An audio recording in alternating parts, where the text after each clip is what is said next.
From the New York Times, it's The Headlines. I'm Tracy Mumford. Today's Thursday, July 31st. Here's what we're covering.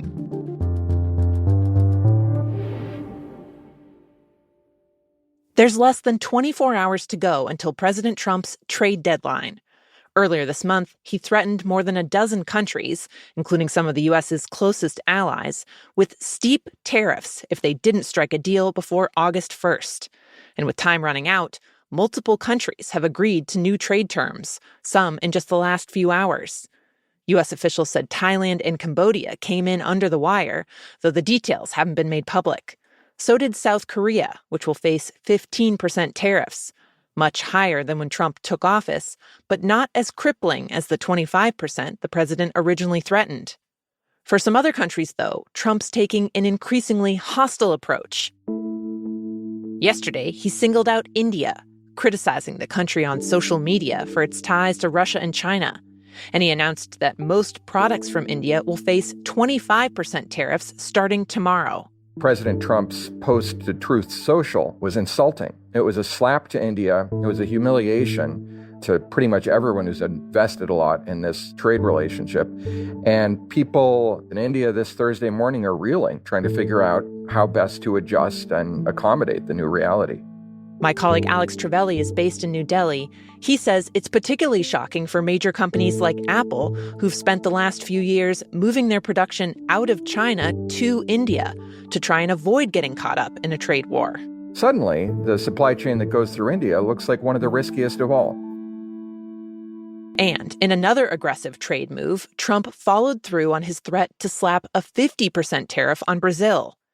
There are exceptions for some of its key exports, like aircraft and orange juice.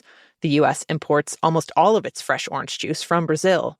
But the move is a sharp escalation of a growing diplomatic crisis between the two countries.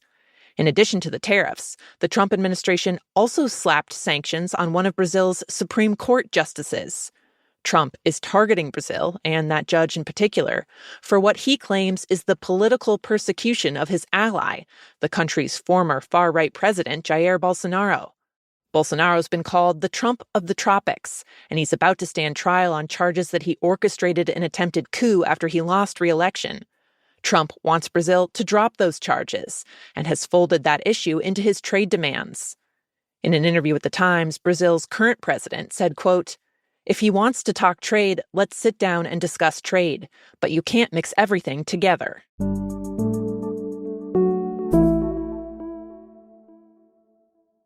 We're more than a year away from the midterm still, but President Trump is already thinking about how to maintain his extremely narrow Republican majority in the House of Representatives. My colleague Shane Goldmacher is covering a growing effort by the White House to pressure Republican-led states to redraw their U.S. House district maps to help Republicans win future elections. He's been reporting on the most significant result of that push so far, a new voting map unveiled yesterday by Republicans in Texas. Redistricting normally happens once a decade, after the census. But this is something entirely different, a mid-decade redistricting for pretty explicit partisan gains, a gerrymander to install more Republicans and fewer Democrats in one of the biggest states in the country. Shane says that the proposed map still needs to be greenlit by Texas lawmakers and approved by the governor. But if it goes through, it could give Republicans the chance to gain 5 House seats on Capitol Hill. Texas Democrats, however, have called the move outrageous and are expected to challenge the map in court if it's approved. Meanwhile, other states are watching closely. The Democratic governors of California, Illinois, and New York have suggested that they could respond to any new map in Texas by redrawing their own states' maps to help more Democrats win.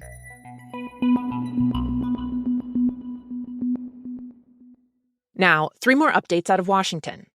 The Trump administration has authorized a widespread deployment of the National Guard to support its immigration crackdown. Troops will be deployed in 20 Republican-led states where they will help process migrants who are already in custody and set to be deported. The Times obtained a private government memo about the plan. It does not authorize soldiers to participate in immigration raids. Instead, the goal is to have them take on clerical duties, which will free up other authorities to carry out arrests. Also, President Trump's pressure campaign against elite universities has led to another deal, this time with Brown. The White House had threatened to block more than $500 million in federal research funds for the school over allegations the university allowed anti-Semitism to go unchecked on campus. That set off a financial panic at Brown, and it raced to get massive loans.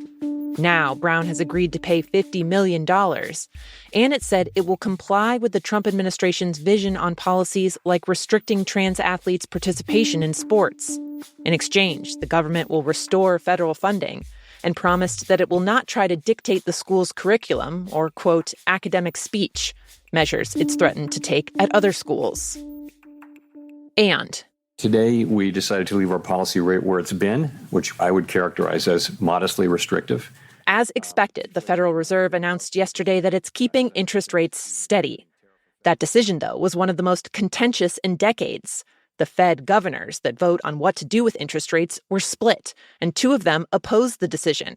The last time something like that happened was in 1993.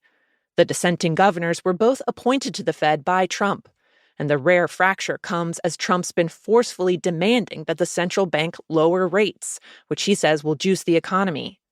Fed Chair Jerome Powell has held off, though, saying that the country's economic indicators on things like jobs and inflation continue to give mixed signals about when lowering rates will be the right move.